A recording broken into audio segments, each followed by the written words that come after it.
Bonjour et bienvenue dans ce numéro hors-série de Ciné-Scène. Un numéro hors-série qui va me tenir particulièrement à cœur puisqu'on va parler d'un de mes réalisateurs préférés, si ce n'est le préféré. M. Night Shyamalan. Et ouais, j'ai réussi à le dire sans me tromper. Pourquoi un de mes réalisateurs préférés ? Pour schématiser un peu l'histoire, c'est le fils spirituel d'Hitchcock, le Hitchcock moderne si vous voulez. Spécialiste des plans très longs, des ambiances prenantes. Il a aussi la particularité d'écrire tous ses films, mais aussi, comme son maître à penser, d'apparaître dedans. Et ouais, vous pouvez vous amuser à le chercher, il apparaît dans à peu près tous ses films. Il commence sa carrière comme beaucoup de réalisateurs avec des films qui passent inaperçus. Praying with Anger, qui nous raconte l'histoire d'un Indien vivant aux États-Unis qui retourne en Inde pour y découvrir ses racines et tout plein de choses sur lui-même. Certains y verront probablement un petit peu d'autobiographie là-dedans. Voilà. Et un second film, Wide Awake, avec notamment Rosie O'Donnell dedans, qui nous raconte l'histoire sur le ton de la comédie d'un petit garçon qui, à la mort de son grand-père, part à la recherche de Dieu. Ces deux films-là vont passer inaperçus, comme je vous l'ai dit. Et c'est en 99 que la carrière de Shyamalan va exploser avec ce qu'il restera probablement encore aujourd'hui, son chef-d'œuvre. Sixième sens. L'histoire est assez banale. Un psychiatre rencontre un petit garçon qui voit des fantômes. Jusque-là, rien d'étonnant. Les histoires de fantômes, on en a vu des centaines au cinéma. Sauf que voilà, additionne à ça le style de Shyamalan et sa capacité à créer des ambiances de ouf. Et vous vous retrouvez avec un film que vous ne clignez même pas les yeux devant, tellement vous avez peur de louper quelque chose. Au casting, Bruce Willis se fait voler à la vedette par le jeune à l'époque, Joel Haley Osment, qui explose littéralement à l'écran, tellement il est bon dans son rôle. Un autre point particulier qui va être la marque de fabrique un petit peu de Shyamalan pendant des années après ça, c'est le climax de l'histoire. Qu'est-ce que le climax ? C'est le point culminant du scénario qui va vous faire complètement basculer la vision que vous avez du film. On n'ira pas plus loin pour pas vous gâcher. Si vous ne l'avez pas vu, jetez-vous dessus. Ça reste un de mes films préférés. Un an après, Shyamalan, fort de succès, revient avec son hommage au super-héros, Incassable, qui nous raconte l'histoire d'un monsieur qui est incassable et qui va rencontrer un autre monsieur qui est très cassable. C'est clair ce que je dis, non ? Bon, bref. Hommage au super-héros, même si on n'en voit pas vraiment. Puisqu'il n'y aura pas de cape, de pouvoir, machin. Non, rien de tout ça là-dedans. Juste tous les ingrédients de l'histoire de super-héros, sauf la cape et les pouvoirs. Le manichéisme, le bien, le mal, l'opposition entre deux personnages qui sont à la fois ennemis et amis, très récurrent aussi dans les histoires de super-héros. Bref, un film pour le fan de super-héros que je suis, qui a été tout simplement énorme aussi. Et encore une fois, superbement servi par les ambiances qu'arrive à créer ce petit génie de la caméra. Au casting, on retrouve Bruce Willis encore une fois, et cette fois-ci, il donne un réplique à Samuel L. Jackson, qui met un premier pas dans le monde des super-héros avant de jouer un certain colonel du Shield dans des films bien plus super-héroïques que ne l'aura été finalement Incassable. Dans sa quête de revisiter tous les classiques du cinéma, Shyamalan s'attaque après au film d'extraterrestres avec Signe. Alors Signe nous raconte l'histoire d'un fermier qui retrouve des crop circles dans ses champs, donc des cygnes, vous savez, qui sont faits dans les champs, voilà, surtout aux États-Unis. Allez savoir pourquoi que aux États-Unis.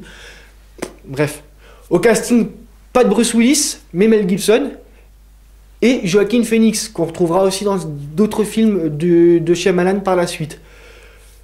Point fort de l'histoire, encore une fois, point fort du film, encore une fois, ces ambiances de fou qui permettent à Shyamalan de nous faire un film d'extraterrestres sans extraterrestres. C'est assez fort quand même, franchement, non ? Voilà, on n'en verra que des petits bouts à la fin. Et franchement, pendant tout le film, on y croit, on est à fond dedans encore une fois. Shyamalan va sortir un petit peu des classiques pour nous livrer avec The Village une histoire un petit peu différente. On retrouve une communauté un petit peu intemporelle et dans une d'une localisation inconnue, qui vit loin de la technologie, loin de tout, et qui est pleine de secrets. Ça, c'est une évidence. Encore une fois, le climax de l'histoire va mettre les choses dans une perspective complètement différente.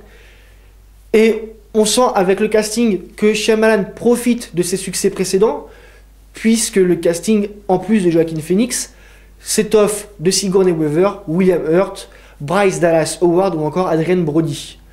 Franchement, un casting bien riche pour quelqu'un qui d'habitude ne se contentait que d'une ou deux grosses stars à l'affiche. Ne se contentait que. Hein, tout est relatif, on est d'accord. Après ça, Shyamalan va nous livrer un film encore plus personnel, je serais tenté de dire, puisqu'il va essayer d'adapter plus ou moins un conte qu'on lui a raconté dans son enfance. Ça s'appelle La jeune fille de l'eau. On retrouve Bryce Dallas Howard au générique, accompagné par Paul Giamatti. Ce film reste, pour moi, le plus poétique qu'ait fait l'auteur. C'est très beau, c'est très, très prenant, encore une fois. Les ambiances servent encore cette histoire assez romantique de manière excellente. Bref, un film, voilà, si vous voulez séduire votre chérie avec un film romantique, je pense que vous pouvez choisir celui-là. De mémoire, il marche plutôt bien, malgré le côté un petit peu fantastique, qui est aussi la marque de fabrique de l'auteur. On poursuit avec une fable plus écologiste cette fois-ci, Phénomène.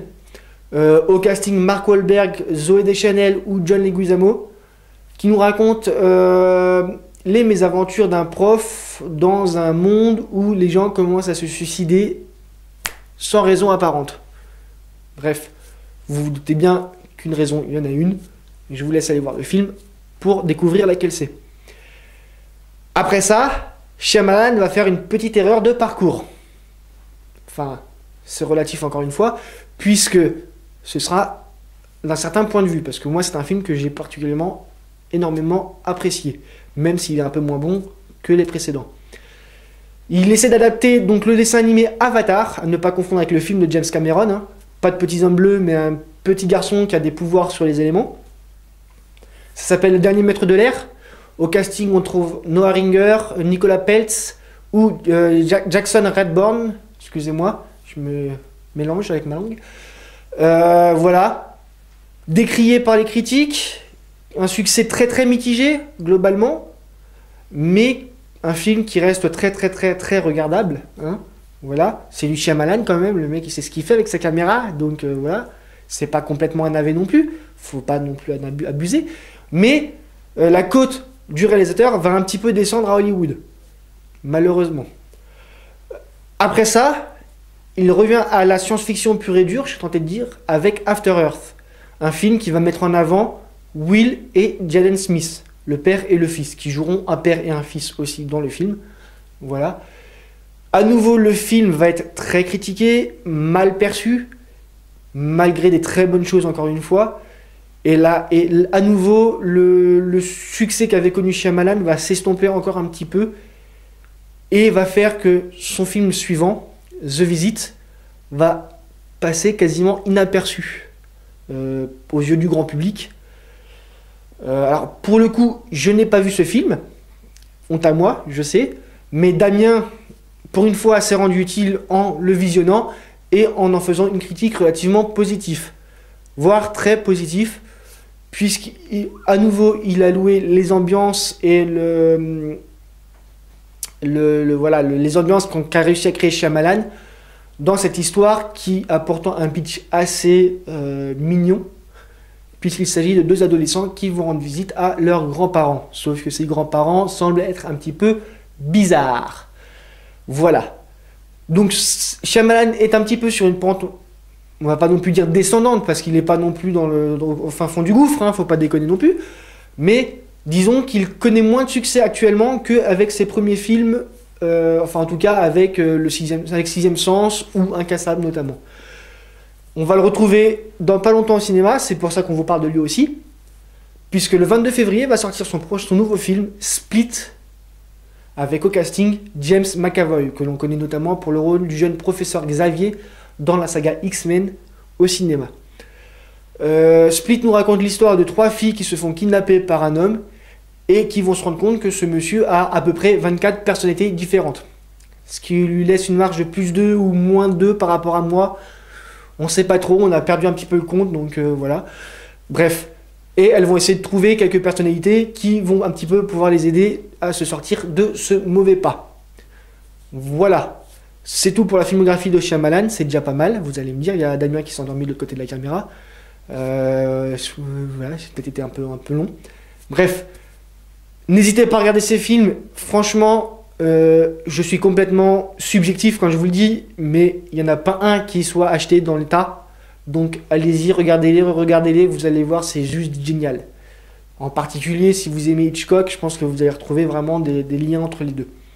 Voilà, sur ces bonnes paroles, je vous laisse, enfin, et je vous dis à un prochain numéro pour de nouvelles aventures, et d'ici là, que la force soit avec vous.